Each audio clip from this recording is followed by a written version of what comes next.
या ठिकाणी मंडळाच्या वतीने डॉक्टर इक्बाल मिन्ने सरांना विनंती आहे, कृपया आपण या ठिकाणी दिव्य कुराणची प्रत आणि पुष्पगुच्छ देऊन या ठिकाणी डॉक्टर प्रल्हाद लुलेकर सरांचं या ठिकाणी स्वागत करायचं आहे।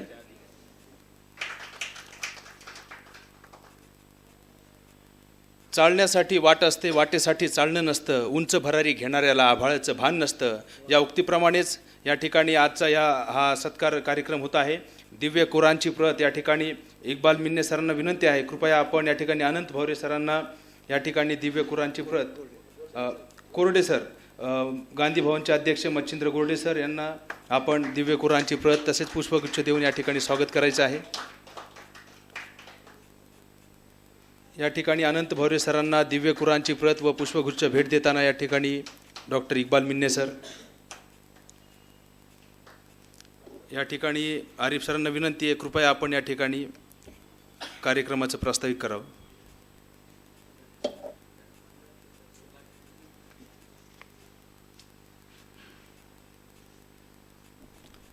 मुस्लिम मराठी साहित्य सांस्कृतिक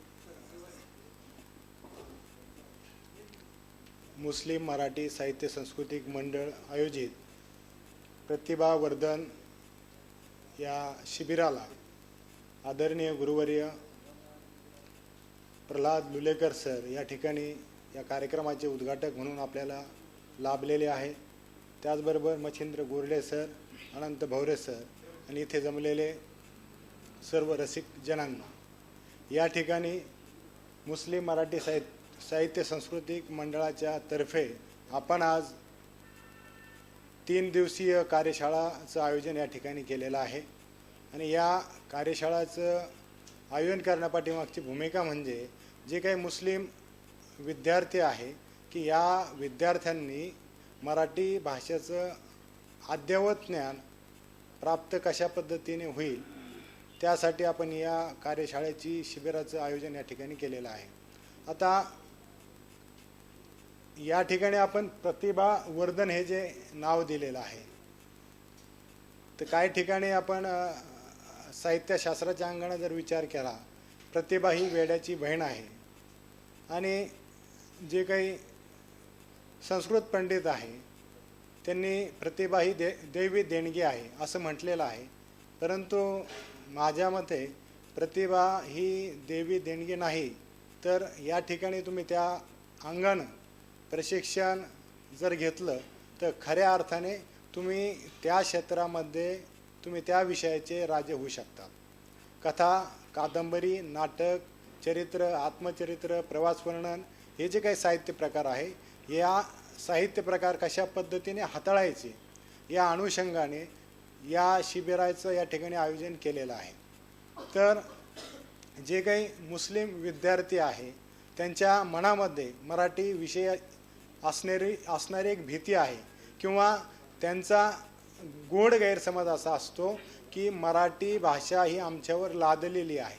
असं नाही की आपण महाराष्ट्रामध्ये राहतो तर आपली एक व्यवहाराची भाषा म्हणून आपण मराठी भाषेकडे पाहतो। जरी आपण स्वप्न उर्दूमध्ये जरी पाहत असलो तरी आपण आपल्या व्यवहाराची बोलीभाषा ही मराठी आहे, कारण खऱ्या अर्थाने जी आपण नेहमी म्हणत असतो की मराठी बोलताना लिहिताना प्रमाण भाषेचा वापर केला पाहिजे, परंतु खऱ्या अर्थाने बोलीभाषेच्या माध्यमातून प्रमाण भाषेचा जन्म झालेला आहे। आपण प्रमाण भाषा बोलण्यापेक्षा भाषेशी किती प्रामाणिक आहे ही आज दाखवण्याची गरज आहे। त्याच अनुषंगाने मुस्लिम मराठी साहित्य सांस्कृतिक मंडळाने मुस्लिम असून सुद्धा आम्ही मराठीतून अभिव्यक्त होतो, बोलतो आणि वावरतो। तर या ठिकाणी त्या अनुषंगाने आदरणीय गुरुवर्य प्राध्यापक लुलेकर सर मराठी भाषेच्या संदर्भामध्ये मुस्लिमांचा पाहण्याचा दृष्टिकोन, मुस्लिमांचं लिखाण या संदर्भामध्ये आपल्याला मार्गदर्शन करणार आहे। या ठिकाणी संयोजकांनी आयोजकांनी मला 2 शब्द बोलण्याची संधी दिली, त्याबद्दल या ठिकाणी माझी 2 शब्द संपवतो। धन्यवाद। एका वेगळ्या कार्यशाळेला सुरुवात करताना उपस्थिती जी अपेक्षित होती तुम्हाला संयोजकांना ती आज त्या कारणांमुळं कमी झाली. औरंगाबाद, अजून अनेक जण औरंगाबादच सुरू आहे. मी काल परवा नाशिकला गेलो होतो 4-5 दिवसापूर्वी. सगळ्या रस्त्यानं मैलाचे दगड पाहत होतो तर ते सगळे औरंगाबादचेच होते. मोठ्या गमती जमतीत असो, त्याच्यामुळं आज थोडी उपस्थितीवर परिणाम झाला. असो, लेखन ही आत्ता सांगितल्याप्रमाणे की दैवी देणगी आहे हे आपल्या डोक्यात अगोदर भरवलेलं आहे की ती दैवी देणगी असते, त्या सगळ्याला जमत नाही वगैरे वगैरे, असं काही नाही आहे. जो माणूस बहुश्रुत असेल आणि संवेदनशील असेल, थोड्या जाणीव असेल, तर तो माणूस लेखन करत असतो आणि तो सरावाने इतका चांगला लिहितो पुढे की मग दैवी देणगी वगैरे सगळं आपणच विसरून जायला लागतो. आणि मग जो जो लेखक करतो तो सांगायला लागतो की हे विशेष नाही आहे, फक्त अनुभवाकडे पाहण्याची एक वेगळी दृष्टी लागते. आपण या संदर्भातल्या अनेक गोष्टी पाहिल्यानंतर आपल्या लक्षात येतं. आपल्याला नाव माहीत आहे, जे मुळात डिकास्ट झालेला माणूस होता ते म्हणजे डॉक्टर नागनाथ कोत्तापल्ले. या एका समीक्षकाने एक लेख लिहिले, म्हणजे एक वेगळी दृष्टी मांडलेली आहे, ते बाकीच्याने कोणी मांडली नाही. साहित्याकडं कोणत्या नजरेनं पाहावं, कोणत्या दृष्टीनं पाहावं, सामाजिक आपलं एकूणच साहित्यशास्त्र कोणत्या पद्धतीनं मांडावं, म्हणून सामाजिक चळवळीचं साहित्यशास्त्र त्यांनी मांडलं. आता हे साहित्य चळवळीचं काही एक सामाजिक साहित्यशास्त्र असतं सामाजिक चळवळीचं, हेच आम्हाला माहीत नव्हतं. त्यांनी फार विस्तारानं मांडलं. दुसरी बाब, याच लेखामध्ये त्यांनी असं म्हटलं आहे की एक आग्रह असा असतो की लेखकानं चळवळीत असलं पाहिजे. म्हणजे शेतकरी आंदोलन झालं तर मग त्या आंदोलनात शरद जोशीबरोबर लोकांनी जावं, लेखकाने पोलिसाला सामोरं जावं, मग तो लेखक खरा जिवंत अनुभव मांडेल. एखाद्याचा स्वभावच नाही आंदोलनात जाण्याचं तर काय करायचं, असा प्रश्न नागनाथ कोत्तापल्लेंनी उपस्थित केला होता. आणि त्यांनी असं म्हटलं की ज्याचा पिंड आहे तो जाईलही आणि लिहिलही, पण ज्याचा पिंडच नाही तो माणूस हे सगळं पाहिल आणि तटस्थपणे तेही लिहू शकेल. म्हणजे सामाजिक चळवळी समजून घेता येतील आणि साहित्यामध्ये आणता येऊ शकतील, अशा पद्धतीनं आपण त्याच्याकडे पाहिलं पाहिजे. मुळात लेखकाची स्वतःची एक दृष्टी असते, ही जरा आधी नीट लक्षात घ्या. प्रत्येकाची जीवनाकडे पाहण्याची एक दृष्टी असते. आता ह्या दृष्टीची इतकी उदाहरणं सांगता येतील. तुम्ही 1950 पर्यंत जरा मराठी साहित्याकडे पहा, फुलेंचा प्रवाह सोडून. फुलेंचं लेखन जे सुरू झालं,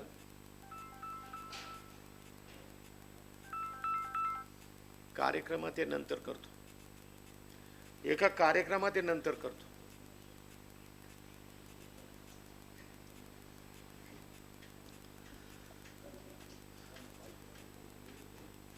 फुलेंचा एक प्रवाह आहे, तो मराठीमध्ये सगळ्यांना, सगळ्या शोषित लोकांना घेऊन येणारा एक प्रवाह आहे. तो जर सोडला तर या काळामध्ये लिहिणारा जो मध्यमवर्गीय लेखक आहे, ज्याला सुरुवातीला मराठीमध्ये सदाशिव पेठी लेखन असं म्हटलं जात होतं. सदाशिव पेठी म्हणजे पुण्यातले सदाशिव पेठचा एरिया, म्हणजे आता परवा कसब्याची निवडणूक झाली तो एरिया त्याच्यामध्ये होता. या सदाशिव पेठी साहित्यामध्ये बहुतेक सगळे ब्राह्मणी अनुभव आलेले आहेत. आजची व्यवस्था त्याला हिंदू वगैरे म्हणते, ती हिंदू वगैरे नाही आहे, ती ब्राह्मणी व्यवस्था आहे. या ब्राह्मणी व्यवस्थेचं चित्रण करण्याची एक दृष्टी आहे त्यांची. म्हणजे आपल्याकडे पु ल देशपांडे फार लोकप्रिय लेखक आहेत आणि तसे ते परिवर्तनवादी आहेत.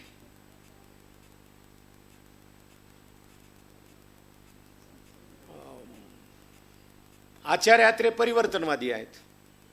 म्हणजे त्यांच्याबद्दल आपल्याला शंका घेण्याचं काहीच कारण नाही. पण त्यांच्या साहित्यामध्ये सुद्धा हा जातीय दृष्टिकोन आपल्याला दिसायला लागेल जरा बारकाईनं पाहिलं तर. याची उलटी हजेरी, उलटं वाचन, पुनर्वाचन आपल्याला करण्याची गरज आहे. म्हणजे एक साधं सांगतो तुम्हाला, महात्मा गांधीची जेव्हा हत्या झाली त्यावेळेला त्याची बातमी आली आणि त्यावेळेला आचार्यात्री जेवण करत होते. त्यांनी सहज म्हणाले की किमान यावेळेला तरी गांधीच्या मृत्यूची बातमी किंवा हत्येची बातमी यायला नको होती, कारण ब्राह्मण माणूस हे मी जेवणावर प्रेम करणार आहे, चांगला जेवतोय, आता मला हे जेवण सोडावं लागेल. ते गांधी विचाराचे होते, त्यांच्यावर प्रभावी होता. पण सहज जे बोलून जातं हे साहित्यामध्ये तुम्हाला मोठ्या प्रमाणात, जे मुळातच जातीवादी आहेत त्यांनी किती भयंकर लिहिलं असेल. म्हणून त्यांची त्या साहित्याकडे, जीवनाकडे पाहण्याची ती दृष्टी आहे. आता आपण खरं म्हणजे आपल्यालाच कळत नाही सगळ्यांना, बहुजनातल्या लोकांना. अखिल भारतीय मराठी साहित्य संमेलनाचा अध्यक्ष झाला म्हणलं की आपण फार गौरवानं पाहतो. तिथं बोलवलं म्हणलं की आपण बॅगा भरून तिथं धावत पळत जातो. आपल्या लक्षातच येत नाही तिथं कोण आहेत. हे तिथं साहित्य संमेलन भरवणारे कोण आहेत, सत्ता त्यांच्याबरोबर का जाते, म्हणजे सरकार कोणतंही असो ते त्यांना पैसे का देतं. यावर्षीच्या संमेलनाला अध्यक्ष कोण असावा हे महाराष्ट्र शासनानं ठरवलं. अखिल भारतीय मराठी साहित्य मंडळानं नाही ठरवलं, महाराष्ट्र शासनानं ठरवलं, कारण त्यांनी वेगळा ठरवला होता. इथून फोन गेल्याबरोबर बदललं आणि नेहमी साहित्य संमेलनाला 50 लाख रुपये देत होते, यावेळेस शासनाचं त्यांनी ऐकलं म्हणून 2 कोटी रुपये दिले. या सगळ्या घटनांचं अनालिसिस आता आपल्याला तटस्थपणे करावं लागेल. मी हे यासाठी सांगतो की साहित्यिकाची स्वतंत्र एक दृष्टी असते आणि ह्या दृष्टीला अन्वेषण दृष्टी असं म्हणतात. एकच घटना लेखक अनेक पद्धतीनं पाहत असतो. वेगवेगळ्या लेखक वेगवेगळ्या पद्धतीनं त्या घटनेकडे पाहतो. म्हणजे मी ज्या दृष्टीनं पाहिल त्या दृष्टीनं तुम्ही पाहालच लेखक म्हणून, असं काही नाही आहे आणि ते बंधन नाही. विद्रोही साहित्य संमेलन ज्यावेळेस वर्ध्याला झालं त्याचे अध्यक्ष चंद्रकांत वानखेडे होते. त्यांनी एक पुस्तक लिहिले. हे त्यांनी बरीच पुस्तक लिहिले पण त्यातलं एक पुस्तक सध्या जास्त गाजते, गांधी मरत का नाही. हे गांधीला मारलं पण तो काही मरत नाही, अजूनही लोकांमध्ये जिवंत आहे, वेगवेगळ्या ठिकाणी तो जिवंत आहे. तो का मरत नाही, त्याची जी कारणं त्यांनी सांगितली त्याच्या दृष्टीनं सांगितली. याच काळामध्ये रावसाहेब कसबेचं पुस्तक आलंय आणि त्या आंबेडकर आणि गांधी यांच्या संबंधाबद्दल वेगळं विवेचन करणारं पुस्तक आलं. आता जे 50 साली गांधींना शिव्या देत होते त्यांनी आता 2023 साली गांधीला शिव्या द्यायच्यात का हे जरा तीनदा ठरवलं पाहिजे. द्यायचे असेल तर तुम्ही खुशाल द्या, कारण गांधी येऊन तुमचा गळा धरणार नाही आणि गांधीवाद्यांनी कधीच कोणाचा गळा धरला नाही. हे तुमची पाहण्याची दृश्य, तुम्ही त्याच्याकडे कोणत्या नजरेने पाहायचे तुम्ही ठरवा.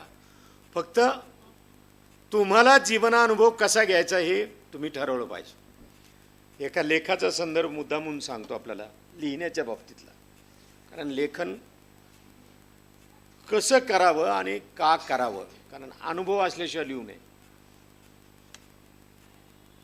आपल्याकडे काय माहिती आहे का, कॉलेजच्या वयामध्ये प्रेम कविता लिहिलीच पाहिजे असं काही जण गृहीतच धरलं जातं. म्हणजे ज्याला लिहायचं असतं तो प्रेम कविता लिहितो, प्रेम करायला मिळालं नाही तरी प्रेम कविता लिहितो. आणि त्यामुळे त्या प्रेम कवितेला वर वर वर वर असा आशय असतो, त्याला काय फारसं नसतं. म्हणजे तो तिला चंद्र, तिच्या चेहऱ्यावर चंद्र पाहायला लागतो, म्हणजे गमतीचे ते. मी एका ठिकाणी असं वाटलंय की बाबा एखाद्या बाईच्या चेहऱ्याला जर चंद्र म्हणायचं असेल तर चंद्रावर डाग असतात तसे तिच्या चेहऱ्यावर आहेत का. आणि आता संशोधन झाल्यानंतर त्या चंद्रावरती दऱ्या खोऱ्या डंग ते दिसत आहेत खाली आपल्याला, तसं हिच्या चेहऱ्यावर आहे का पाहून घ्या जरा. म्हणजे तुम्हाला वैज्ञानिक दृष्टिकोन आता तुमच्या समोर आला, नवं संशोधन आलंय, सगळ्याच गोष्टी नव्या आल्यात, तेव्हा तुमचा दृष्टिकोन जितका व्यापक होईल तितका करता आला पाहिजे. जे सहजगत्या एखाद्या घटनेची मांडणी जे लोक करतायत, जीवन अनुभवाला सहज घेत आहेत, मी एका लिंगायताचा अभ्यास करणाऱ्या अभ्यासकाला फोन केला. अरे ते वीरशैव काय भानगडे आणि लिंगायत या दोन्ही मधला फरक सांगतो का जरा मला? हे दोन्ही एकच आहेत माझ्या दृष्टीने, तुमच्या दृष्टीने, की वीरशैव काय आणि लिंगायत काय एकच. तो म्हणाला फार फरक आहे. वीरशैव हे ब्राह्मणी नाव आहे, त्या वरच्या लोकांनी दिलेलं नाव आहे, आणि लिंगायत लोकांनी म्हटलेलं आहे, बसवेश्वरांनी म्हटलेलं आहे. आणि मला त्यांनी फार पटकन सांगितलं की जसं लोक आहेत तसं लिंगायत. आता हे लोकायचं तत्वज्ञान आम्हाला कळत नाही. ज्या लेखकाला लोकायचं तत्वज्ञान माहिती आहे त्या लेखकाची उंची खूप मोठी असते. लोकायचं तत्वज्ञान म्हणजे लोकांनी ठरवलेलं तत्वज्ञान, तत्वज्ञ लोकांनी ठरवलेलं नाही. सामान्य माणसं जे आहेत ना, बाजारात भाजीपाला घेणारे किंवा विकणारे, खेड्यातलं म्हणतो मी, छोट्या बाजारातलं, गोदरीमध्ये,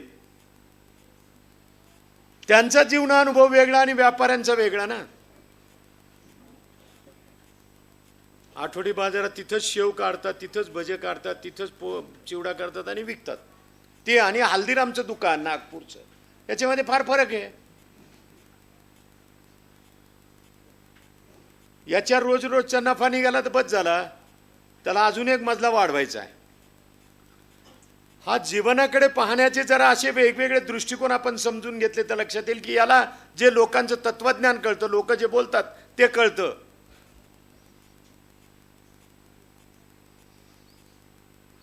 या अलीकडे एका माजी मंत्र्याला 2 ठिकाणी अडवलं लोकांनी, आणि तुम्ही आम्हाला फसवलं असं म्हटलं.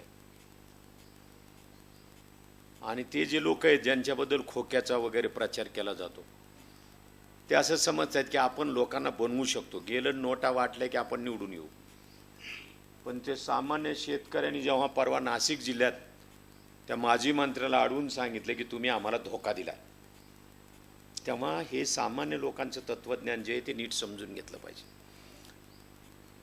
भारतीय परंपरेमध्ये, मी हिंदुस्थानच्या परंपरेत म्हणत नाही बरं का, भारतीय राज्यघटना हिंदुस्थान म्हणायला परवानगी देत नाही, पण आपल्या देशातले सगळेच लोक, पुढारी सगळेच हिंदुस्थान म्हणतात. हिंदुस्थान म्हटलं की हिंदूंचं वर्चस्व आलं, ते बऱ्याच गोष्टी साध्य होतात. आणि काही जण सहज म्हणून जातात, म्हणजे त्यांच्या डोक्यात हिंदू, मुस्लिम, ख्रिश्चन, शीख वगैरे, बौद्ध, जैन असा काही भेद नसतो. बाकीचे हिंदुस्थान म्हणतात, आपणही हिंदुस्थान म्हणायचं, भारत म्हणावं ना, कारण भारताची संस्कृती वेगळी आणि हिंदुस्थानची संस्कृती वेगळी आहे. आणि आता कधी नव्हे ते भारताच्या संस्कृतीची गरज आहे सध्या, ते आम्हाला कळाली पाहिजे. आणि ही संस्कृती या देशामध्ये हजारो वर्षापासून चालत आली आहे आणि सगळ्या धर्मीयांनी स्वीकारलेली आहे. एकटा चार्वाक आपल्याला माहिती आहे, पण चार्वाकाबरोबर अनेकांनी हे तत्वज्ञान स्वीकारलेले. या तत्वज्ञानाच्या शेवटच्या टप्प्यातले, तुमच्या माझ्या अनुभवातले, वाचण्यातले मोठे लेखक महात्मा ज्योतिराव फुले आहेत आणि बाबासाहेब आंबेडकर आहेत. हे लोकायत तत्वज्ञान आहे. तुम्ही साधं पहा, इतिहासकार ज्योतिराव फुले आणि इतिहासकार आंबेडकर, या दोनच गोष्टी समजून घ्या. ती घटना बाजूला ठेवा, फुलेंनी शेतकऱ्याचं आसूड लिहिलं तेही बाजूला ठेवा, सगळं बाजूला ठेवा. इतिहास म्हणून त्याने कशा पद्धतीनं सिद्ध केला फुल्यांनी आणि आंबेडकरांनी, एवढंच समजून घ्या, कारण ती दृष्टी फार महत्वाची.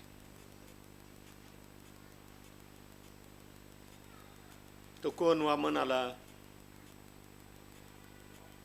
अवतार घेऊन, बटूचा अवतार घेऊन, म्हणजे ते मौंज वगैरे करतात, तिथं काही केस ठेवतात डोक्यावर, बाकी सगळे काढतात, ते गळ्यात जानवे अडकवतात. त्या आंबडला बोलताना मी तरुण असताना म्हणालो होतो, त्यावेळेस 25 वर्षाचा असेल, की सुतळ्या गळ्यामध्ये अडकवले आणि 5 केस ठेवले म्हणजे धर्म होत नाही.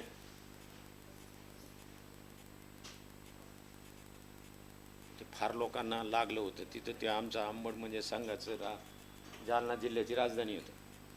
पण जाऊ देत. मी हे का सांगतोय आपल्याला,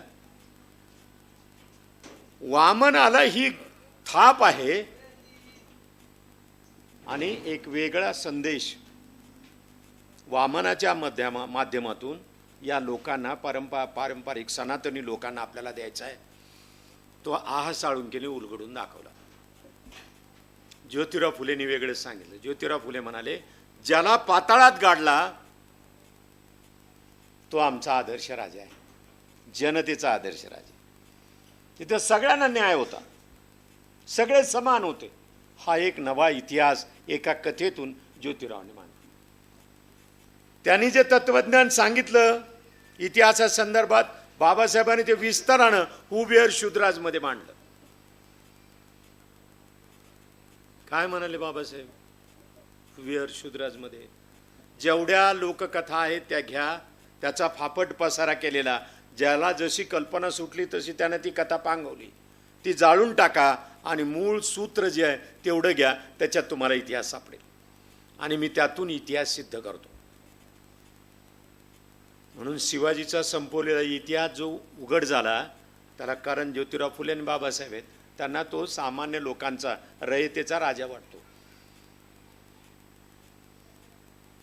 सगळ्या धर्मियांना सोबत घेऊन जाणारा राजा वाटतो. आपल्या दृष्टीने या सगळ्या घटनांच्याकडे पाहिलं पाहिजे. एक साधं सांगतो तुम्हाला.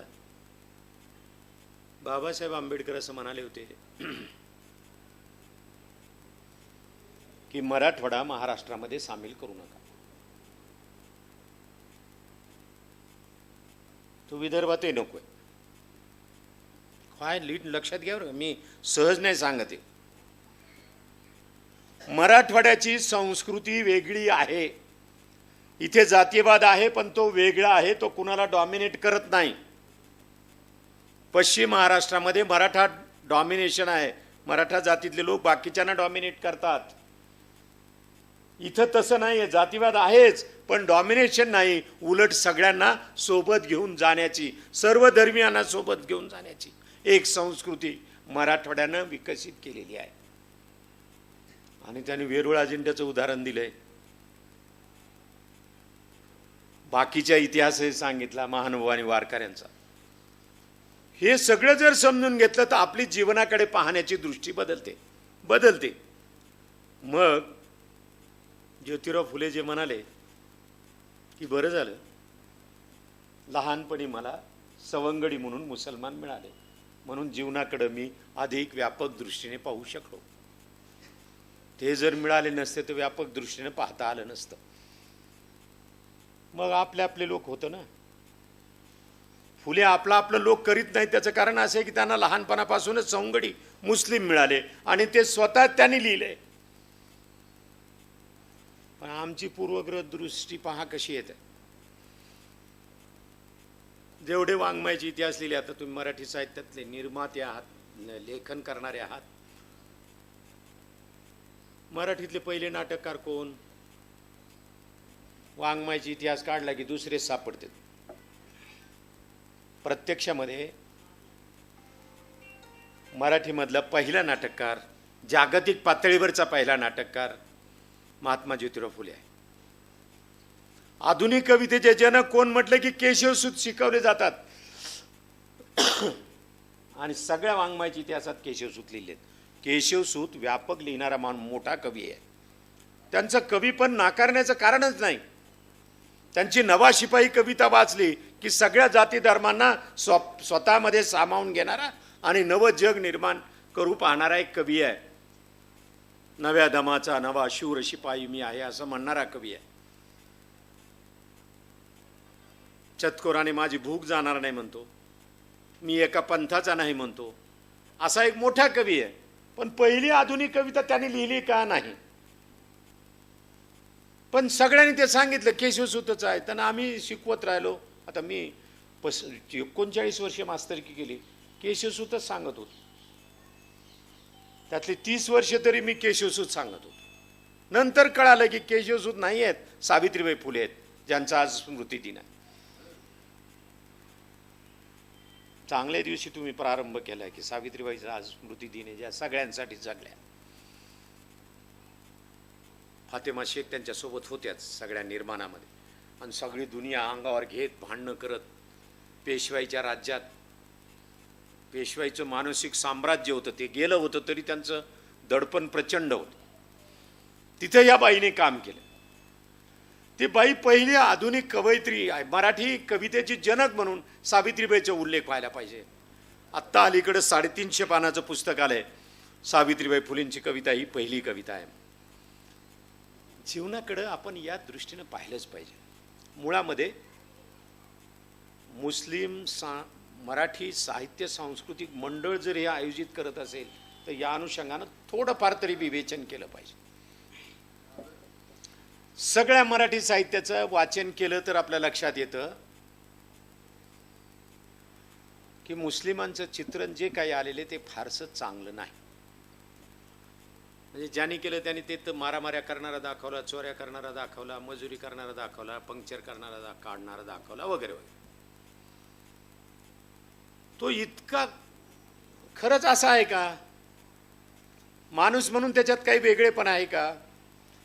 खेड्यापाड्यातला मुस्लिम कोणी नीटपणे निहाळला का? मी फार लहान खेड्यात होतो, तिथं मस्जिदही होती, आहे म्हणजे होती म्हणण्यापेक्षा आहे. आणि माझा मित्र, त्याला मी नेहमी म्हणायचो, तो कशा सरपंच होतो, त्याचं नाव फार छान होतं, त्याचा औरंगाबादशी संबंध होता, पण मी त्याला पाशा म्हणायचो नेहमी. ते गावाही पाशा म्हणायचं, वडील पाशा म्हणायचे, माझा मित्र म्हणून मी पाशा म्हणून. या कोरोनामध्ये गेला, त्याच्या घरी जाऊन बसायचो नेहमीच. लोक गोशाय म्हणायचे, त्याची बायको माझ्यासमोर, ते तरुण, मी माझं तर लग्नही झालं नव्हतं त्यावेळेस. मस्त गप्पा मारीत बसायचे त्यांच्या फॅमिलीवर. मला कधी अडसर वाटली नाही. उलट घरातले मला सांगायचे, त्या अंडे बिंडे खाऊ घालीन, मटण खाऊ घालीन, जपून राहा बरं का माझ्या घरात हे काहीच चालत नाही, सगळं सोहळ्या ओळ्याचं घर. मी म्हणलं ते त्यांना वेळ लागले का, ते कसं खाऊ घालतील मला, त्यांना माहिती आहे आपल्या घरात काय ते. आणि नंतर ते आमच्या सगळ्या घराचा, मी बाहेर पडलो नोकरीला आणि आमच्या सगळ्या घराचं ते दोस्त झालं. त्या सगळ्या गावातल्या मुस्लिमांचं वागणं आणि हिंदूंचं वागणं किंवा बौद्धांचं वागणं हे इतकं सरमिसळ एकत्र होतं की त्यांच्यामध्ये अंतर कधी जाणवलं नाही. बाजारचं गाव आहे, एकत्र मस्त टपऱ्यावरच्या आपीत बसायचे, गप्पा आणायचे. मग हे खेड्यातलं मुस्लिमांचं जगणं वेगळ्या अनुभवाचं आहे का काही, म्हणून लोक आहेत म्हणून त्याच्याकडे पाहता येईल का, ते जरा नीट तपासलं पाहिजे असं मला नेहमी वाटतं. काही मुद्दा म्हणून सांगतो, आता मला नेमक्या साहित्यकृती आठवणार नाहीत, पण नागनाथ कोत्तापल्लींची वारी नावाची बहुतेक कथेचं नाव बहुतेक वारी आहे. एक मुसलमान प्रत्येक आषाढीला पंढरपूरला जातो. आता त्या याने तर आमच्या मित्रांना तर PhD केले मुस्लिम संतावर.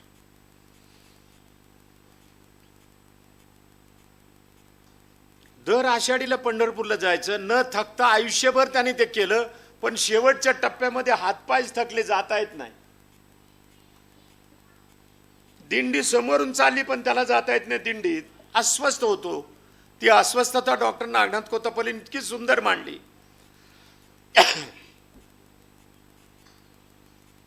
आणि तो झोपतच नाही 8 दिवस. ती दिंडी परत येते, दिंडीतल्या वारकऱ्यांचं दर्शन घेतल्यावर त्याला शांत वाटायला लागतं. लोक आपापल्या घरी जातात आणि त्याच्यानंतर हा वारकरी, मुस्लिम वारकरी संध्याकाळी देह ठेवतो, तृप्त होतो की मला दर्शन झालं विठ्ठलाचं. हे जाऊन आलेले वारकऱ्याचं दर्शन म्हणजे विठ्ठलाचं दर्शन. आता हा जो दृष्टिकोन आहे चांगुलपणाचा, एका वेगळ्या दृष्टीचा, कारण लेखकाची दृष्टीच वेगळी, तो वेगळ्या दृष्टीने शोधत असतो, तो दृष्टिकोन तुम्हाला शोधता आला पाहिजे. त्याचं कारण असं आहे की वारकरी संप्रदाय आणि महानुभाव संप्रदाय हे जाती व्यवस्थेच्या विरुद्ध उभे राहिलेले आहेत आणि त्यांना क्रांतीची अपेक्षा आहे. आत्ता वारकरी संप्रदाय जे आहे ना, तो कीर्तनकाराने जो ताब्यात घेतलाय तो वारकरी संप्रदाय मी म्हणत नाही. त्या शिवसेनेच्या प्रवक्त्या बाई बोलल्या त्यानंतर ते मागचं भाषण काढलं YouTube, आणि त्यांचा निषेध सुरू केला या कीर्तनकाराने, अंधारेने. त्या अंधाऱ्या आपल्या विद्यापीठाच्या डिग्री होल्डर आहेत. त्या काळात मला अनेक वेळा भेटलेले आहेत विद्यार्थी असताना. त्या बाईकडं असा दृष्टिकोन नाही काही. ते म्हणा ते तर संस्कृतचे श्लोकही सांगतात, ते अनेक अभंगही पाठ आहेत त्या बाईला, म्हणजे तो काही मुद्दा नाही. मग ते काढतात की आंबेडकरांवर आणि बौद्ध तत्वज्ञानावर त्या बोललेल्या आहेत. अरे त्यांनी अभ्यास केलाय ना, बोलू द्या ना. आता कसं काय हिंदूच्या बाजूनं ठाकरेचं डोकं नाही जागेवरती हिंदू नाही. ठाकरेने आधीच सांगितलं जानव्याचं हिंदुत्व आमचं नाही म्हणून. उद्धव ठाकरेने आधीच सांगितलं, त्यांच्या आजोबाने जाहीरपणे सांगितलं. त्याचं पुस्तक आहे इथं ते दहिवालकडं. तुम्ही जर पाहते म्हणजे हा दृष्टिकोनच जरा वेगळा आहे आणि त्या दृष्टीनं पाहिलं पाहिजे. प्रश्न हा आहे की या देशातलं मूळ काय आहे आणि त्याचं विश्लेषण आपल्याला आपल्या लेखनातून मांडता येतं का, वेगळ्या दृष्टीनं मांडता येतं का, काय आपल्या देशातलं. पहा इतके वेडे लोक आहेत ना. परवा एक आपल्या विद्यापीठातला प्रोफेसर म्हणजे विद्वान समजलं जातो बरं काय, प्राध्यापक म्हणजे लेक्चरर वगैरे नाही, पण प्रोफेसर जेव्हा होतो तेव्हा तो विद्वान आहे असं समजलं जातं. असतोच असं नाही. एका पुस्तक प्रकाशनाच्या समारंभात आंबेडकर म्हणाले होते की प्रोफेसरांची ही खरी जबाबदारी की असं संशोधन केलं पाहिजे, पण दुर्दैवानं तसं होत नाही. याचा अर्थ आंबेडकरच सुचवत आहेत, बाबासाहेब आंबेडकरच सांगतात की प्रोफेसर आता तेवढ्या पात्रतेपर्यंत कधी जाते. एक प्राध्यापक म्हणाला शिवाजी महाराजावरच्या पुस्तकावर बोलताना की बरं झालं शिवाजी महाराज झाले नाही तर आमची सुनता झाली असती. अरे बरं झालं असतं ना, सुनता झाली असतं तू कुराण वाचलं असतं, काही तुला कळालं तरी असतं थोडंफार. इकडे हिंदू राहून तर काहीच वाचलं नाहीस. म्हणजे बोलायचं तर खोटं किती बोलावं. इथे एवढ्या राजवटी आल्या, लोक कायम राहिले तसेच. याची स्वारी आली त्याची स्वारी आली, लोक घरात दडून बसले किंवा फारच धिंगाणा होणार असला, सैन्य जास्तच असलं, रानावनात पळाले, जीव वाचवला, जनावरं वाचवली, ते सैन्य निघून गेले की पुन्हा आपले घरं व्यवस्थित केले आणि पुन्हा राहायला लागले. अशी मरगळ आलेली जमात जिथं होती तिथं तुमची लूट होणारच. पण तुम्ही धर्म सोडत नाही, तुमची जात सोडत नाही. त्या या सगळ्या गोष्टीकडे जरा वेगळ्या पद्धतीने पाहिलं पाहिजे. डॉक्टर सूर्यनारायण रणसुभे नावाचे प्राध्यापक हे तुम्ही वाचले पाहिले असतील किंवा काहींची भेटही झालेली असेल, डॉक्टर साहेबांना माहिती आहे. त्यांचं एक पुस्तक आहे जमातवादावरचं, ते वाचा मुद्दा. आणि ते पुस्तक वासुदेव मुलाट यांनी प्रकाशित केलेलं आहे. काय मुसलमानांची संख्या वाढली आहे बाबा, काय धरबंदच नाही. 2001 ला लोकसंख्या आयोगानं जाहीर केलं, जनगणना झाल्यावर लोकसंख्या आयोगानं काय म्हणतो लक्षात घ्या. ज्या वेळेला जम्मू काश्मीरची जनगणना झालेली नव्हती, आता त्याचे 3 राज्य केलेत. खरं म्हणजे आपल्याला ते विशेष नीट माहित नाही. ते अमित शहा का कोणीतरी गृहमंत्री एक, फार काही महत्व देण्याची गरज नाही. त्यांनी जाहीर 370 रद्द केलं. म्हणजे काय केलं, जम्मू काश्मीरच्या हायकोर्टानं 370 मधल्या अनेक तरतुदीच्या विरोधात अगोदरच निर्णय दिलेले आहेत. तिथली एक मुलगी, जम्मू काश्मीरची मुलगी राजस्थानात दिली गेली, हरियाणात दिली गेली, कुठली दुसरी तिसरी राज्य. आता आजूबाजूच्या राज्यात मुली दिल्या जाणार लग्नास म्हणून. ते मुसलमानाची असेल, त्या काश्मीरी पंडिताची असेल, अजून कुणाची असेल. आणि तिला जर काश्मीरला जमीन घेऊन राहायचं असेल तर मुलीला, म्हणजे काश्मीरमध्ये तुम्हाला जमीन घेता येणार नाही हा कायदा आहे. पण जी मुलगी तिथं जन्माला आली तिचं काय करायचं. ती कोर्टात गेली, हायकोर्टात, मला जमीन पाहिजे इथं, माझ्या नवऱ्याचं इथं राहायचं. आणि कोर्टाने सांगितलं तुम्हाला राहत आहे. गेलं 370 उडत. ते अगोदरच गेलेलं होतं, ते आता रद्द केलं. काय बहादुरी आहे. त्यातले अनेक कलम रद्द, त्यातले जे सब कलम आहेत ते बरेचसे गेलेले होते अगोदरच. असो, त्याच्याकडे कसं पाहायचं हे ज्याने त्याने ठरवायचं आहे. तेव्हा जीवनाचा आपण जो अनुभव घेतो तो अनुभव वेगवेगळ्या दृष्टीने येतो, तेव्हा तो मांडायचा कसा हा महत्वाचा प्रश्न आहे. ते सांगत होतो आपल्याला. अनुभव मात्र नीट घ्यावा. कच्चा अनुभव चुकूनही साहित्यात येऊ देऊ नये. तो मग कोणीच गंभीरपणे तुमच्या लेखनाला घेत नाही. म्हणजे किमान एक काम तरी केलं पाहिजे. आपल्या जवळचं कोण लिहितो ते तरी वाचलं पाहिजे. लेखन करणाऱ्याचं वाचन नसेल तर त्याला लेखन करताच येत नाही आणि ते उंचीवर जाऊ शकत. खूप वाचावं लागतं. तुम्हाला एक साधं सांगतो, ग्रामीण साहित्याचं तुम्ही पुस्तकं वाचा. आजच त्यातल्या 70% कविता बाद झालेल्या आहेत. माझा कुणबी बाप त्या वाळल्या लाकडाच्या मागे फिरतो हे इतक्या कवीने सांगितले. अरे त्यात विशेष काय, ते शेतीतलं सगळ्यांचंच काम आहे. ते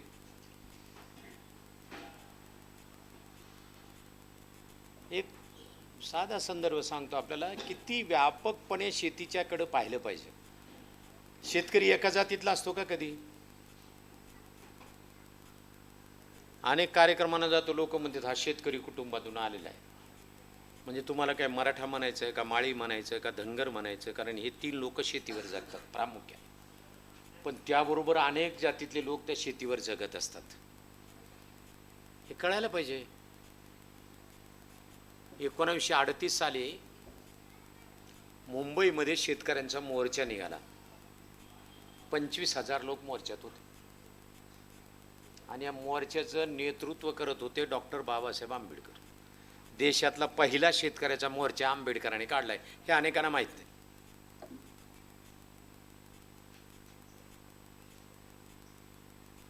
निवेदन दिलं. निवेदन झाल्यानंतर त्या सभेत रूपांतर झालं. या सभेमध्ये बोलताना जे जे कोणी नेते उठत होते, बोलत होते, ते लोक ऐकण्याच्या मनस्थितीत नव्हते. कारण ते वेगवेगळ्या भागातून आलेले होते. त्या सगळ्यांना आंबेडकरांचं भाषण शेतीबद्दलचं ऐकायचं होतं म्हणून ते टाळ्या वाजवत. त्या काळातले लोकप्रिय वक्ते सांगतो तुम्हाला 2-3 जे बाबासाहेबांच्या सोबत चळवळीत होते. सहस्त्रबुद्धे होते, चित्रे होते, नारायण नागू पाटील होते. हे फार फरडे वक्ते होते. त्यांना सुद्धा लोक बोलू देत नव्हते. शेवटी नारायण नागू पाटील उभा राहिले आणि ते म्हणाले, ते बोलायला नुसते समोर आले की लोक टाळ्या वाजवले. ते म्हणाले मी बोलणार नाही. तेव्हा लोक शांत झाले. कारण तुम्हाला बाबासाहेब आंबेडकरांचं भाषण ऐकायचं हे मला माहिती आहे म्हणाले.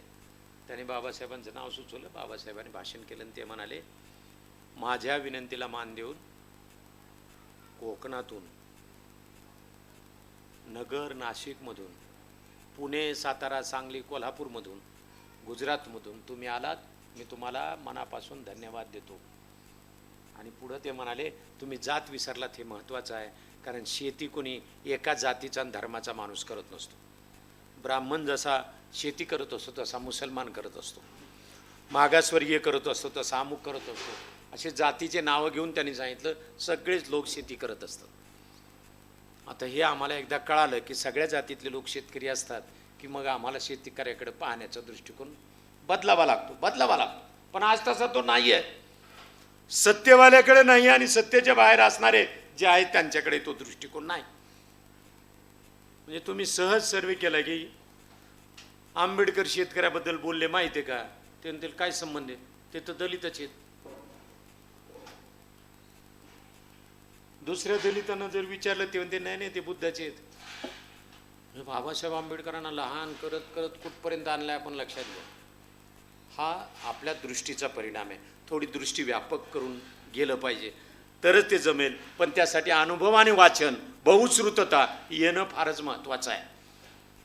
म्हणून त्याचा एक संदर्भ मी मुद्दा म्हणून सांगतो. खूप बोलता येईल, जास्त बोलत नाही कारण अजून त्या 2 जणांना बोलायचं आहे. विंदा करंदीकर नावाचे कवी आहेत मोठे. त्यांना ज्ञानपीठ मिळालेलं आहे. अलीकडे ज्ञानपीठ मिळाल्यावर हे माणसं मोठी समजू नयेत. पहिले 2-3 मिळाले ना त्यावेळेला फार आनंद झाला होता. ते विंदा करंदीकरांना ज्ञानपीठ मिळाला त्यावेळेला मी विद्यापीठाच्या ॲडमिनिस्ट्रेशनमधून विभागात आलो आणि मी सांगितलं नाही मराठी भाषेला ज्ञानपीठ मिळालंय हा तिसरा ज्ञानपीठ आहे, आपण उत्सव केला पाहिजे. त्याचं कारण असं होतं की विंदा करंदीकर गरीब आणि शोषित माणसाच्या बद्दल बोलत होते.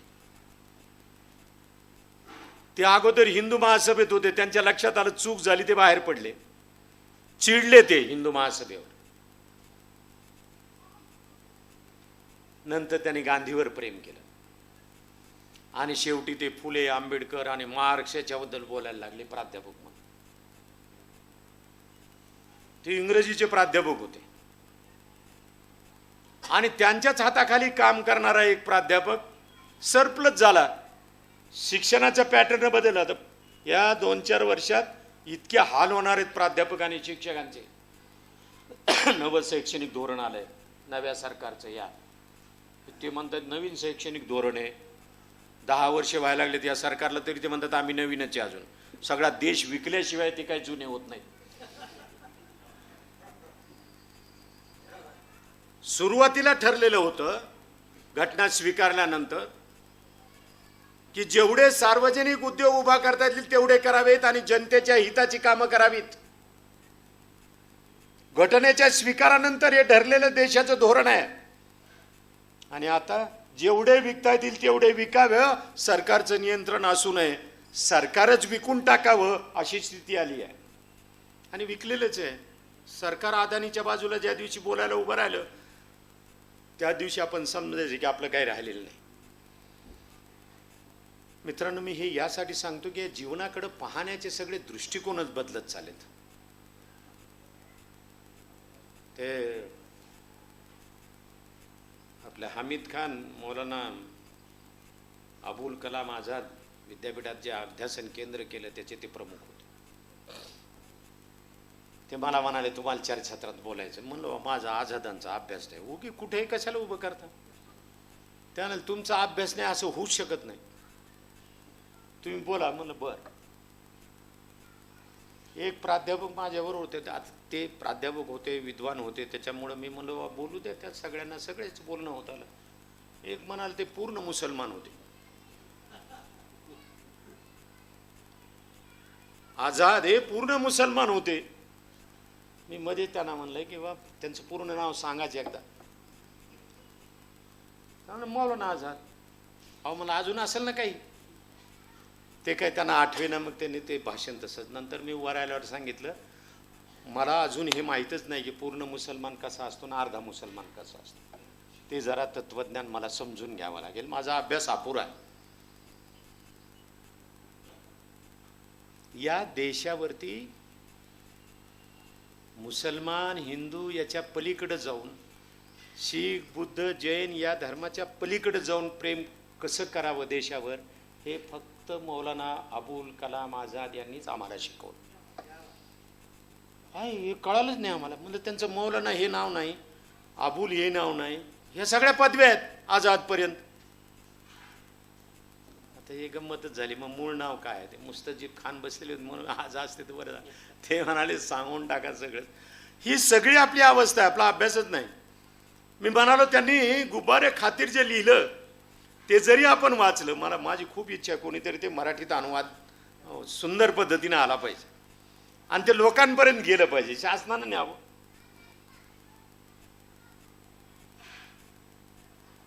मी जर देवाला, अल्लाला प्रार्थना केली तर मी एवढंच मागेल. देव जर म्हणाला मला, अल्लाह जर म्हणाला की मी काय मागायचे ते मात द्यायला तयार आहे. तुला स्वातंत्र्य पाहिजे काही अखंड हिंदुस्थान पाहिजे? तर मी त्याला सांगेल स्वातंत्र्य नाही मिळालं तर चालेल, अखंड हिंदुस्थान पाहिजे. फाळणी देशाची होऊ नये ही मी देवाला प्रार्थना करतोय.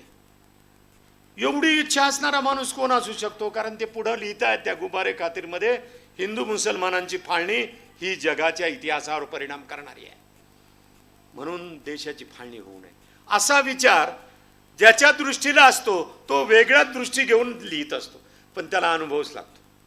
मी अनुभवावर बोलतोय. त्या विंदा करंदीकरांनी जेव्हा ज्ञानपीठ मिळाला तेव्हा मला खूप आनंद झाला की हा माणूस खूप व्यापक पद्धतीने लिहितो. त्याच्यानंतर पुन्हा एक चौथा मराठीला ज्ञानपीठ पुरस्कार मिळाला आणि ते म्हणतात की जात व्यवस्था आवश्यक आहे, जातीवाद करू नये. हे आत्ताचे हा हा करंदीकरांनी आम्रयोग नावाचा एक लेख लिहिला. तो मी वाचला. तो ललित लेख आहे, वेगळ्या पद्धतीने त्यांनी लिहिलाय. पण मला असं वाटतं की लोकांनी अनुभव कसा घ्यावा या संदर्भात त्या आंबा कसा खायचा, आम्रयोग म्हणजे आंबा खायचा कसा, हे आपल्या पंतप्रधानांनी सांगितलं. त्याचे संबंध नाही बरं कायचा.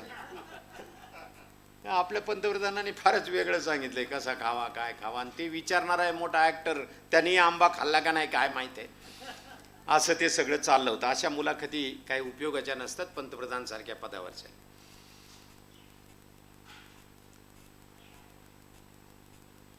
त्यांनी सांगितलंय की आंबा असा हातात घ्यावा, नीट चौकडून निहाळावा, नीट पाहावा देठाजवळ कसा आहे, त्याच्या आजूबाजूचे रंग कसे आहेत, खालच्या बाजूचा रंग कसा आहे, असा नीट पाहून घ्यावा. आणि या हातातून त्या हातात, त्या हातातून या हातात असा खेळत राहावा. लहान पोरं खेळतात पहा असा आंबा खाताना, त्यांना मजा वाटते त्याची. तो गालावरून फिरवावा, त्याचा एक स्पर्श वेगळा असतो आंब्याचा. असा करत करत हळुवारपणे माचावा. आणि हळुवारपणे माचल्यानंतर आंब्याला कळणार नाही अशा पद्धतीनं देठ काढून फेकावा. आणि नंतर आपल्या अंगावर सांडेल, बाजूला ओठाला लागेल, गाला लागेल हे न पाहता आंबा मनसोक्त खावा. आपला आंबा खाणं म्हणजे चिरायचा, मग त्या अंगावर पडणार नाही असं 4दा वाकून खायचा, प्लेटमध्ये घ्या, हे आंबा खाणं नव्हे. आंब्याचा आनंद तो चोखून खाण्यातच आहे ना अंगावर पडण्यातच आहे. अनुभवाचं हेचे तुम्ही जो जीवनातला अनुभव घेतायत ना, तो चहूबाजूनं सगळा आनंद घेतला पाहिजे. आणि तो नंतर मनसोक्तपणे या बाजूनं त्या बाजूनं असा हिंदळून घेतला पाहिजे. आणि मग तो आपल्या अक्षरांमध्ये बद्ध केला पाहिजे. संतांनी याच पद्धतीनं लिहिलं, अनेक मोठ्या लेखकांनी याच पद्धतीनं लिहिलं. आणि म्हणून त्यांचा अनुभव अजरामर झाला आणि तुम्हा आम्हाला काय देऊन गेला. हे मोठे लेखकांचं हेच आहे, त्यांनी अनुभव खूप मनसोक्त घेतले आणि ते तुमच्या माझ्यासमोर मांडलेत. एक ग्रामीण लेखक आहे, त्यांनी पावसाचा अनुभव मांडलाय की अफाट पाऊस येतो आणि सगळ्या घरात दारात घुसतो, त्यावेळेला तो कसा धिंगाणा करतो याचा अनुभव त्यांनी मांडलाय. पण हा अनुभव घ्यावा लागतो, चहूबाजूने घ्यावा लागतो, त्याच्यानंतर तो मांडता येतो. म्हणून तो मांडला पाहिजे. मांडताना तुम्हाला मला सांस्कृतिक भान नसेल तर तुमच्या अनुभवाला काही अर्थ नाही. संस्कृती नेहमी मूल्य सांगत असते. माणसाकडे माणूस म्हणून पाहणं ही पहिली अट असते. मी माणूस असणं हे माझ्यासाठी आवश्यक आहे, पण तुम्ही माझ्याकडे माणूस म्हणून पाहणं महत्वाचं आहे. म्हणजे माणूस असणं जशी अट आहे तशी दुसऱ्यांनी माझ्याकडे माणूस म्हणून पाहिलं पाहिजे. म्हणजे आपल्याकडे होतंय काय, स्त्रियांकडे आपण माणूस म्हणून कधीच पाहत नाही. म्हणजे खूप उच्च पदस्थ स्त्रियांना विचारलं तरी त्या म्हणतात आम्ही बाई माणूस आहे. ते बाई माणूस नाही, माणूस आहे. म्हणून सगळे माणूस आहेत या भावनेने त्याच्याकडे पाहिलं पाहिजे, तर संस्कृती संवर्धन होतं. ज्याचं असं या संस्कृतीमध्ये प्रतिभा वाढलेली आहे त्याच्या प्रतिभेचं वर्धन सोपं असतं. म्हणून तुम्ही जीवनाकडे जेव्हा पाहता तेव्हा व्यापक दृष्टीने पहा. खूप व्यापक असावं लागेल आणि व्यापक ठेवूनच तुम्ही त्याची मांडणी केली पाहिजे असं मला वाटतं. आपल्याला आजूबाजूला जेव्हा जगतो तेव्हा फार छोटी छोटी माणसं दिसायला लागतात. हे डॉक्टर साहेबांनी एखाद्याला खूप मदत करावी आणि दुसऱ्या दिवशी त्यांनी सलाम करू नये, आदाब करू नये किंवा नमस्कारही करू नये, बाजूला नुसतं जावं, त्याला त्यांना वाईट वाटतं. पण ते विसरून जातात नंतर की अरे याला मदत केली आपण, याला सोडून द्या, दुसरा मदतीसाठी आपली वाट पाहतोय. हा अनुभव महत्वाचा असतो. दुसरा मदतीसाठी वाट पाहतोय, तिसरा मदतीसाठी वाट पाहतोय, हीच खरी संस्कृती आहे. संस्कृती सतत बदलत असते हे लक्षात ठेवा. संस्कृती जर कायम राहत असेल तर समजायचं की तिचं डबकं झालंय. काही दिवसानं वास येईल, दुर्गंधी येईल आणि मग इथं आपल्याला राहणं मुश्किल होईल. संस्कृती सतत बदलली पाहिजे. भारताला आज ज्या संस्कृतीची गरज आहे त्या संस्कृतीपासून आपण फार दूर चाललोय.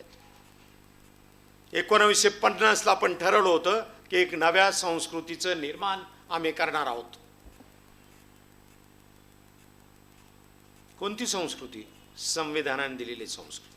प्रत्येकाला त्याच्या धर्माचं स्वातंत्र्य असेल, सार्वजनिक ठिकाणी मात्र त्याला घटनेचा सगळं चौकट पाळावी लागेल, तिनं अपेक्षित केलेली मूल्य पाळावी लागतील. या मूल्यांची एक संस्कृती आम्हाला निर्माण करायची, त्या दिशेने आपण लिहिणं पाहिजे.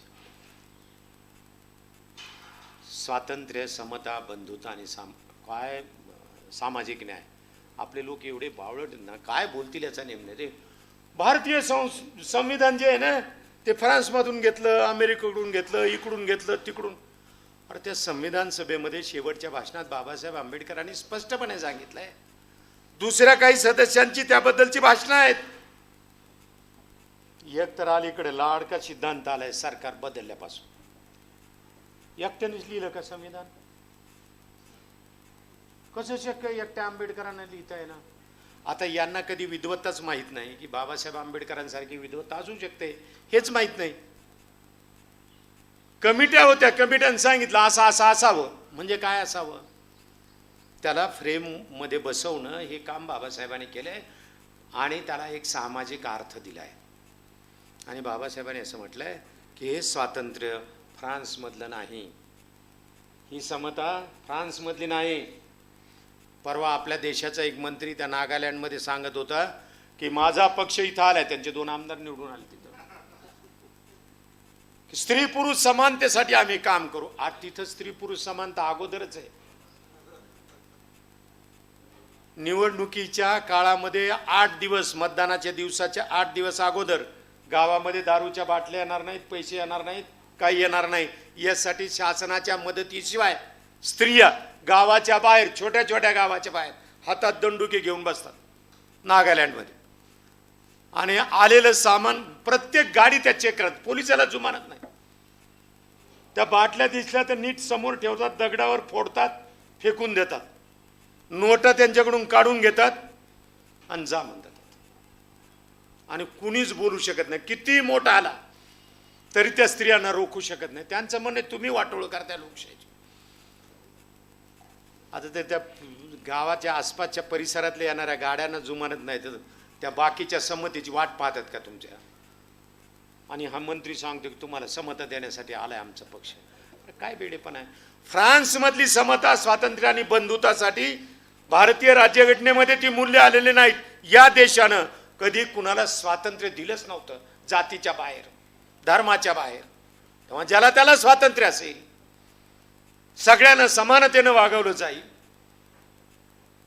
आणि सगळ्यांचे संबंध बंधुभावाचे असतील, बंधुतेचे असतील. आणि शेवटी सामाजिक न्यायाच्या प्रस्थापनेसाठी आपल्याला हे सगळं करायचं आहे. ही भूमिका घेतली.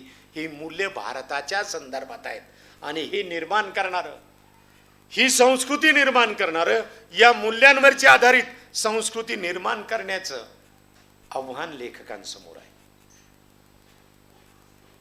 लेखकाने हे स्वीकारलं पाहिजे आणि तरच तुमच्या मधला माणूस मोठा आहे. लेखकांच्या मध्ये एक माणूस आहे, तो मोठा आहे. त्यानं जगाकडे मोठ्या व्यापक दृष्टीनं पाहिलं पाहिजे आणि या सगळ्यांचं अन्वेषण केलं पाहिजे. ही दृष्टी आम्हाला लाभली पाहिजे. त्याच्यासाठी तर ही प्रतिभा आहे. ती प्रतिभा आहे म्हणजे ती दैवी देणगी नाही. तुम्हाला जगाकडे पाहण्याची एक वेगळी बुद्धी, एक दृष्टी आहे आणि त्या दृष्टीतून जगाकडे पाहायचं आहे. ते तुम्ही लेखन केलं पाहिजे. ते अनुभव तुम्ही घेतले पाहिजेत. स्वतःच्या अनुभवातूनच जग अधिक मांडता येऊ शकतं. ते तुम्ही मांडावं अशी एक अपेक्षा आहे. आणि म्हणून ही लेखनाची कार्यशाळा आहे. या कार्यशाळेतून प्रेरणा घ्यावी. कथा स्वीकारायची. एक लक्षात ठेवा, कथा, कविता हा फॉर्म जर तुम्हाला जमत नसेल, कादंबरी हा फॉर्म जमत नसेल, नाटक जमत नसेल, तर तुम्ही तुमच्या फॉर्ममध्ये लिहू शकता आणि तो जास्त सशक्त होतो. जमत असेल तर त्याच्यामध्ये व्यक्त व्हाच. कवितेमध्ये व्हा, कथेत व्हा, कवितेत व्हा. त्याची चौकट आहे. हे ते फारच मस्त आहे. नागनाथ कोत्तापल्लेंचं मी सगळं वाचलेलं आहे म्हणून त्याचा संदर्भ देतो. खूप आहेत असे संदर्भ जी. कुलकर्णीचे देता येतील, काय अनेकांचे देत. पण कोत्तापल्लेंनी मराठवाड्यातलं जीवन पाहिलेलं आहे म्हणून मी तुम्हाला ते सांगतो. त्यांनी कादंबऱ्या लिहिल्या. त्या कादंबरीचा नायक, 2 कादंबऱ्याचा नायक तृतीयपंथी आहे, टाळ्या वाजवणारा माणूस. निवडणूक आहे आणि काही मित्रमंडळी त्या तृतीयपंथ्यालाच उभं करतात आणि असं वातावरण तयार होतं की ते निवडून येणार आहे. त्या भल्या भल्या पक्षांचे नेते हैराण होतात की झालं ते उभा राहिलं आणि ते चॅलेंज द्याले, गावागावात त्याचं स्वागत होत आहे, पण निवडणुकीमध्ये तो पराभूत होतो. त्याला ते कुठं पडलेलं आहे कोणी पाहत नाही. या दरम्यान त्याच्यावर बलात्कार होतो त्या कार्यकर्त्यांकडूनच. असे अनेक प्रसंग आहेत. डॉक्टर नागनाथ कोत्तापल्लेंनी कादंबरीचा नायक तृतीयपंथी का बरं केला असेल? त्यांचं म्हणणं आहे लोकशाहीमध्ये समाजच मुळामध्ये तृतीयपंथी झाला, लोकशाहीची ताकदच राहिली नाही. मतदान हीच खरी ताकद आहे, पण नेतेच ताकदवार झालेत आणि आपण दुबळे झालो. तेव्हा आपल्याला ताकदवर व्हावं लागेल तर लोकशाही जिवंत राहील, तर नवी संस्कृती येईल. आणि या नव्या संस्कृतीचं निर्माण तुम्हाला मला करायचं आहे. ते कसं करायचं हा तुमच्या माझ्यासमोरचा प्रश्न आहे. कृपा करून एक लक्षात ठेवा, दलित आत्मकथनं जी आली त्यांनी चौकट मांडली नाही.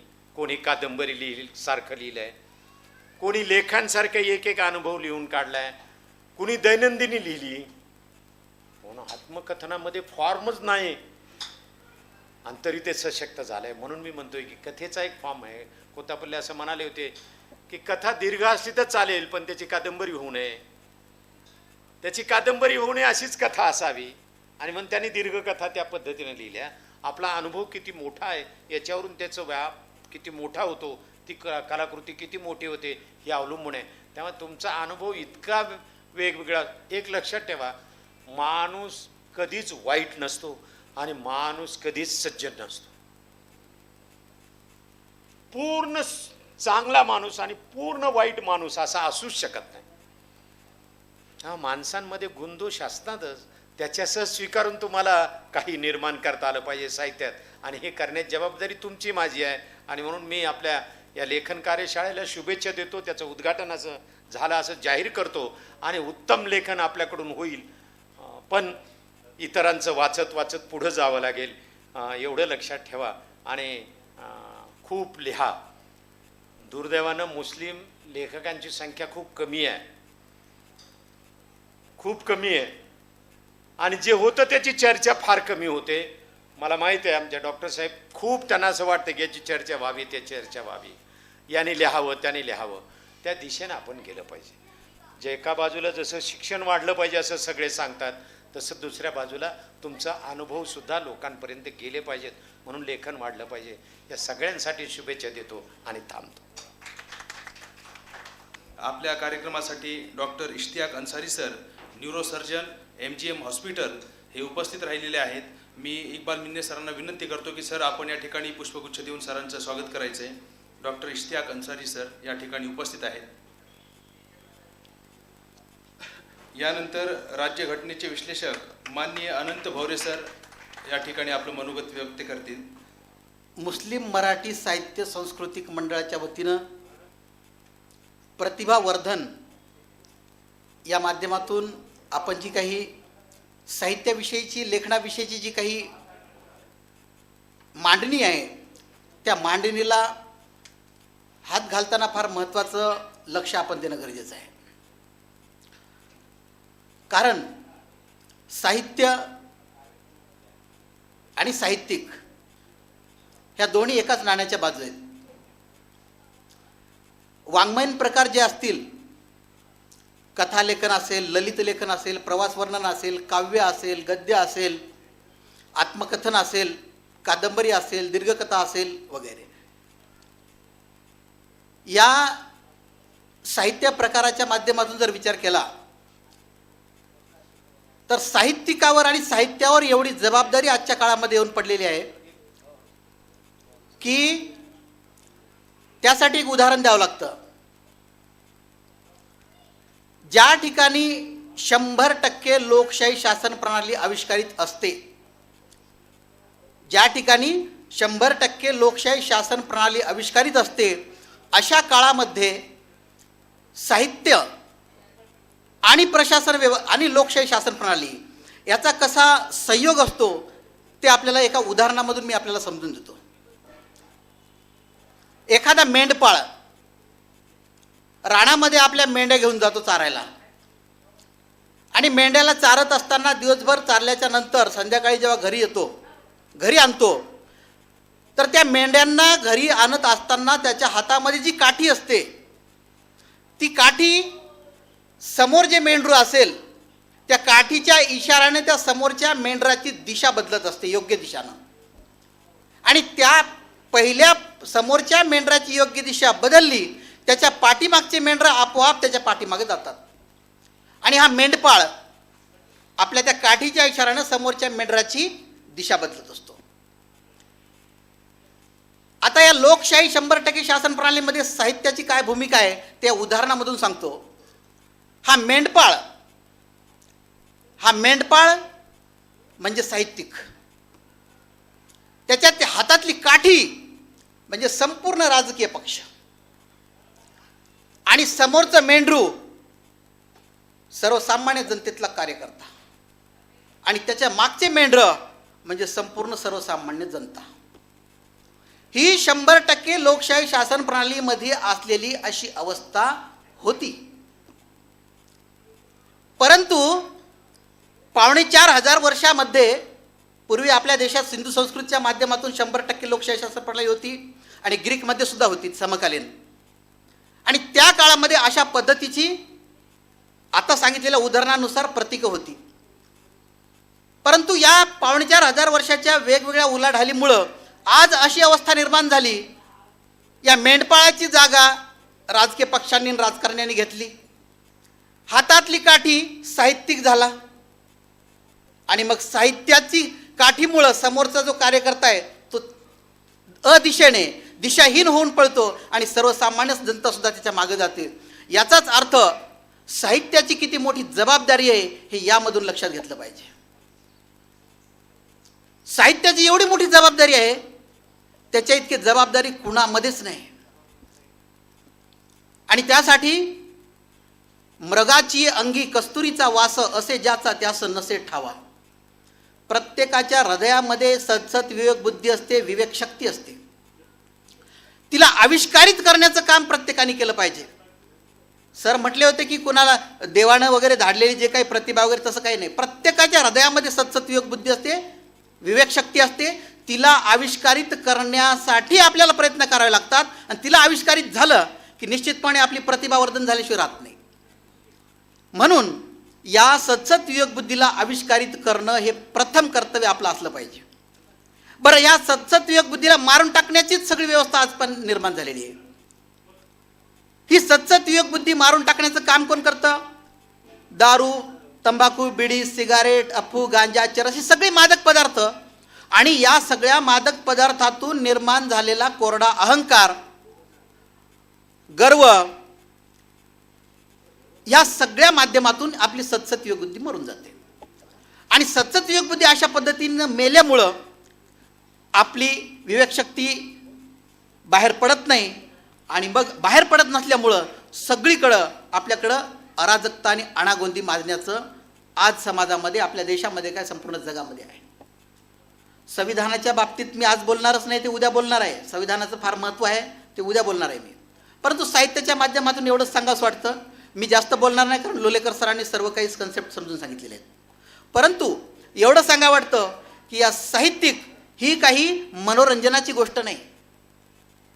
साहित्य ही जबाबदारी आहे, एकट्याची नाही, सामाजिक जबाबदारी आहे, सार्वजनिक जबाबदारी आहे.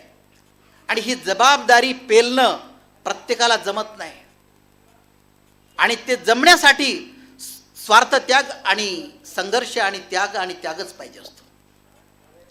आणि हे या माध्यमातून जे कोणी व्यक्त होतात ते सर्वश्रेष्ठ साहित्यिक असतात. आणि या संघर्षातून त्यागातून साहित्य निर्माण झालेलं मी तर असं म्हणेल ज्यांना लिहिता येत नाही ज्यांना बोलता येत नसेल परंतु त्यागातून संघर्षातून जीवन जगत असतात, ती सर्वसामान्य जनता म्हणजे खरे साहित्यिक म्हणायला हरकत नाही. आणि म्हणून या साहित्याच्या बाबतीत पूर्वी एखादा राजा एखाद्या राजदरबारामध्ये एखादा ऋषीमुनी किंवा एखादा गुरु जर दरबारात आला तर राजसिंहासनावरून राजा उठून त्या गुरुच्या समोर दंडवत घालून नमस्कार करायचा. परंतु आज उलटी परिस्थिती आहे. एखादा ग्रामपंचायतचा सदस्य जर ग्रामपंचायतमध्ये गेला तर मुख्याध्यापक उठून त्याला खुर्ची देतो आपली बसायला. कशाचं प्रतीक आहे हे आम्ही समजून घेऊ शकलो नाही की ही व्यवस्था काय आहे, ही लोकशाही काय आहे, हे संविधान काय आहे, कायदे मंडळ काय आहे, कार्यकारी मंडळ काय आहे, न्याय मंडळ काय आहे, चौथा आधारस्तंभ पत्रकारिता काय, ह्या सगळ्या कन्सेप्ट लोकशाहीच्या आज आपण गेल्या 70 वर्षापासून समजून घेतलो नाही. म्हणून आपल्याला ही वेळ आहे. ज्या पद्धतीनं चौथा आधारस्तंभ पत्रकारिता आहे त्याच पत्रकारिता कन्सेप्टमध्ये हे सगळे साहित्य आणि साहित्यिक मंडळी बसतात. या देशामधली लोकशाही शासन प्रणाली कशा अवस्थेला आलेली आहे. आता मी तर सांगतो 7 ते 8% लोकशाही आपल्या देशामध्ये आहे. संपूर्ण जगात सगळ्यात मोठी आपण म्हणतो लोकशाही व्यवस्था, परंतु 7 ते 8% आहे जी ICU मध्ये गेलेली आहे. संविधान आणि लोकशाही 100% कशी असते काय पद्धतीने मी उद्या व्यवस्थितपणे विवेचन करेन. परंतु साहित्यावर आणि साहित्यिकावर एवढी जबाबदारी येऊन पडलेली आहे, याचं गांभीर्य याला मनोरंजनातून न स्वीकारता याला एक जबाबदारी म्हणून आपण स्वीकारलं पाहिजे, कर्तव्यातून सिद्ध झालं पाहिजे. एवढंच बोलतो आणि या ठिकाणी थांबतो. जय संविधान, जय भारत, धन्यवाद, जय हिंद. आज मुस्लिम मराठी साहित्य सांस्कृतिक मंडळातर्फे मराठी साहित्य निर्मिती, लेखन आणि त्याचं कौशल्य यासंबंधीची एक कार्यशाळा आयोजित केलेली आहे. या कार्यशाळेसाठी डोलेकर सरांनी आपल्याला मार्गदर्शन केलेलं आहे, कारण ते सतत मार्गदर्शन करीत आलेले आहेत. मी काही साहित्यिक वगैरे कोणी नाही. आणि विशेष म्हणजे त्यांचा मराठी हा विषय, मराठीत अनेक काळ त्यांनी प्रशासकीय आणि शैक्षणिक असा अनेक प्रकारचा त्यांचा अनुभव आहे. त्यातून त्यांनी सांगितलं की लिखाण कशा पद्धतीनं झालं पाहिजे, कसं केलं पाहिजे, त्यासाठी काय केलं पाहिजे याची सविस्तर कल्पना त्यांनी आपल्याला दिलेली आहे. आणि त्यांनी सांगितलं की अनुभव असतील, आज सभोवतालची जी काही परिस्थिती असेल आणि तुम्ही केलेलं वाचन, तुम्हाला आलेले अनुभव, त्यातून आलेले अनुभव, या सर्वातूनच साहित्याची निर्मिती होत असते. कारण साहित्यिक म्हणलं तर तो शिकलेलाच असला पाहिजे असं काही नाही.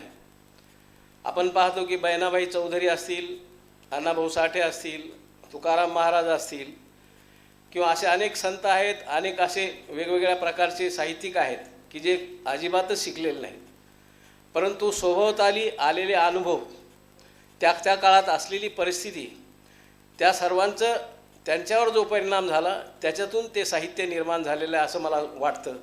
आणि त्या दृष्टिकोनातून प्रत्येकाने, कारण प्रत्येकजण साहित्यिक जसं सरांनी सांगितलं की बुवा ते डोक्यात असलं पाहिजे किंवा त्याला ती गुणवत्ता त्याच्याकडे असली पाहिजे असं काही नाही.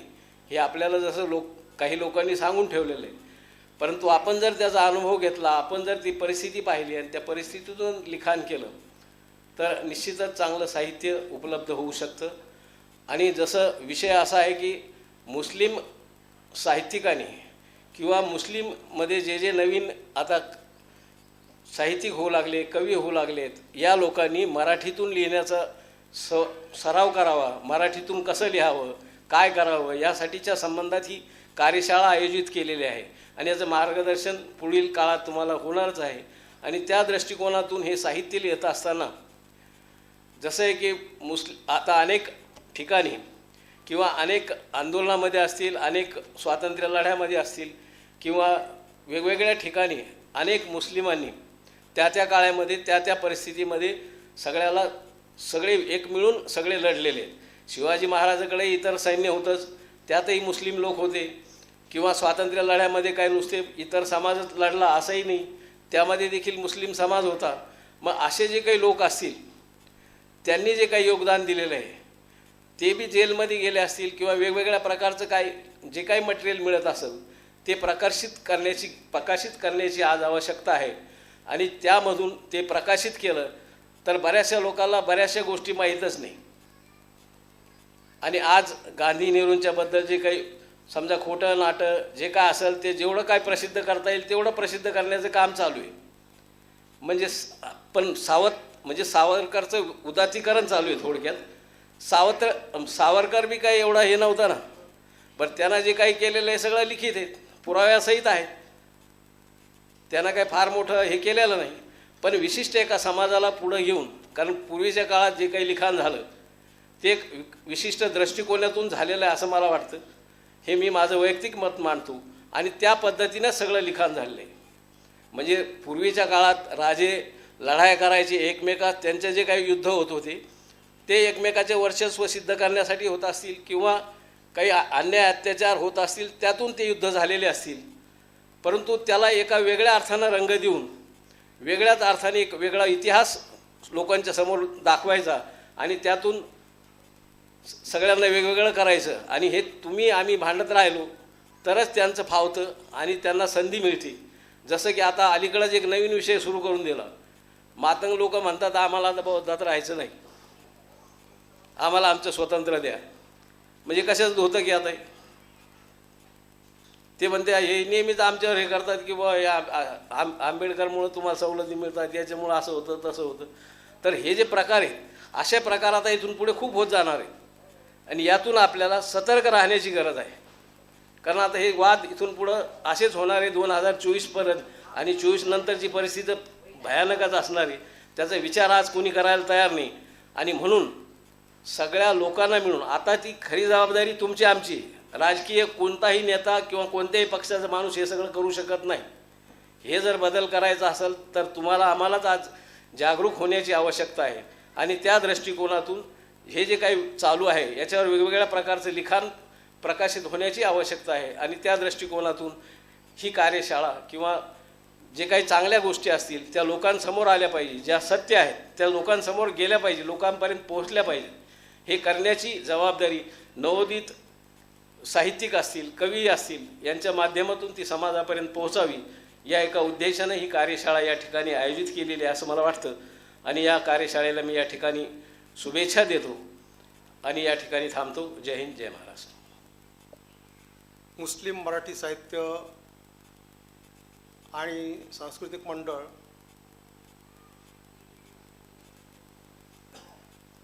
याच्या उद्घाटनासाठी आपण डॉक्टर लोलेकर सरांना बोलवलं होतं आणि ते आवर्जून उपस्थित आपल्यामध्ये आहेत. त्यांनी जे काही भाषण दिलेलं आहे किंवा त्यांनी जे काही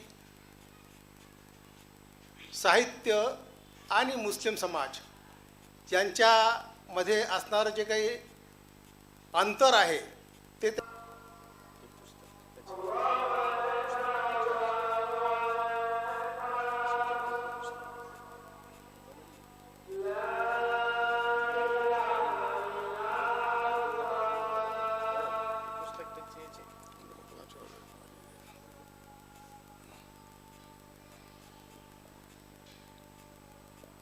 त्यांनी जे आपल्याला मार्गदर्शन केलेलं आहे तेही निश्चितच आपल्याला उपयोगी पडणार आहे.